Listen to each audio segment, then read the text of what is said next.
Eron bilan yaqindan tanishish uchun albatta fors tilini bilishingiz kerak bo'ladi. Buning uchun esa fors alifbosini o'rganish lozim. Xabaringiz bo'lsa, biz anchadan beri fors alifbosidagi harflarni bitta-bitta o'rgatib kelmoqdamiz va bugun nihoyat navbat yo harfiga keldi.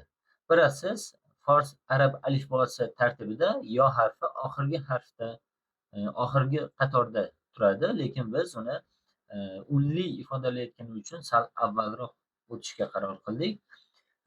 Demak, yo harfini ko'rib o'tamiz.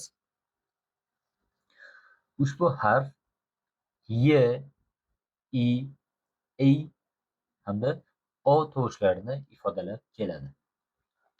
Qamariy harflar sirasiga kiradi. Agar arab tilida al-aniqlik artiklidan keyin kelsa, laligicha qoladi. Shu jihatdan u qamariy harf hisoblanadi. Muttasil harf, ya'ni 4 ko'rinishli harf hisoblanadi.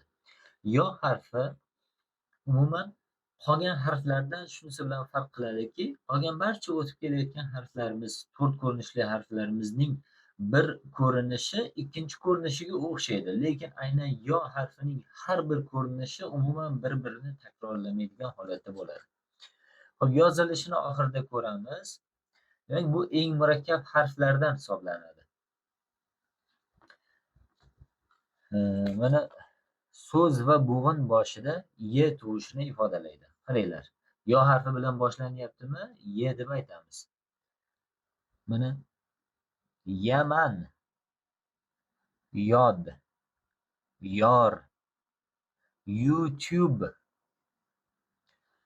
Albatta, imkon qadar o'zbek tilida ishlatiladigan so'zlarni qo'llashga harakat qilganmiz. Hop, bo'g'in oxirida cho'ziq o'nlidan keyin kelganda y tovushni beradi. Mana choy, loy, poy kabi so'zlar. Hop, so'z boshidagi alif harfidan keyin kelsa i tovushni beradi. Ya'ni alif, yo ketma-ketlikda so'z boshida kelsa i deb o'qiladi. Mana in bu degani. Hop, east to'xta, tur.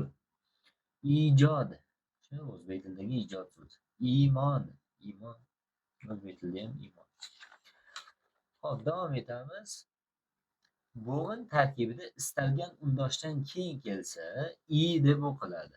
Mana miz, niz, bir, pir. Bularning tarjimasini aytib o'tamiz. Miz stol, niz ham degani, bir kech degani, pir keksa. Ayrim so'zlarda undoshdan keyin ey deb o'qiladi. Bu qanday so'zlarda deydigan bo'lsa, qaranglar. O'zbek tilida fors tilidan o'tgan, arab tilidan o'tgan xayr, sayr, hayvon, maymun, laylo, rayhon, maydon kabi so'zlar bor. Mana shu so'zlarning hammasi fors tilida ey deb aytiladi. Ya'ni fors tilida ay degan bo'g'in yo'q. Sayfiddin degan ism bo'lsa, Seyfiddin deb aytiladi. Mana xayr so'zi bu yerda xeyr deb o'qilyapti. Ya'ni biz zabarni, ya'ni fathani tepasiga emas, balki pastiga qo'yamiz. Xeyr, seyr, hayvon, maymun, mana Leylo, Rayhon, maydon kabi holatlar hammasida. Xo'p.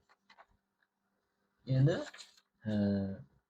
keyingi holatda ayrim so'zlar bor, arabcha so'zlar. Bu so'zlarda mana so'z oxirida yo harfi keladi. Musi deb yoziladi. Lekin bu yerda alifi maqsura degan belgi bor.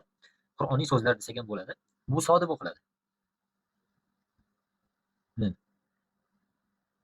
Isi, Iso.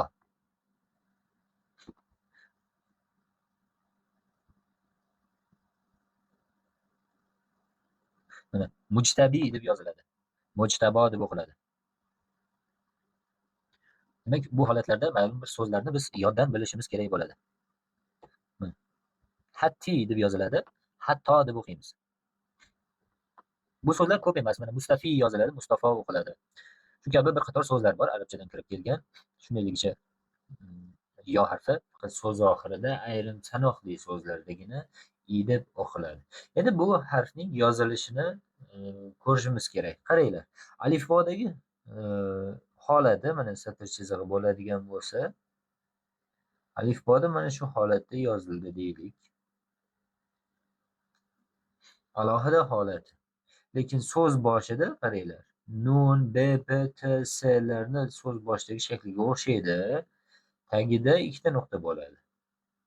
So'z o'rtasida esa shu holat mana ikkala tomondan ulangan holatda kelsa, tagida ikkita nuqta qo'yiladi. Faqatgina yoning so'z boshidagi va so'z o'rtasidagi shaklida tagida ikkita nuqta bor. Alohida shakli yoki so'z oxiridagi shaklida demak nuqtasi kelmaydi. Arab alifbosidan shu jihatdan ham farq qiladi. Qaranglar, 4 tala shakli umuman bir-biridan farqli, bir-biriga o'xshamaydi. Bu edi bugungi yo harfimiz va bizni ijtimoiy tarmoqlarda qo'llab-quvvatlang, sahifamizni kuzatishda davom eting.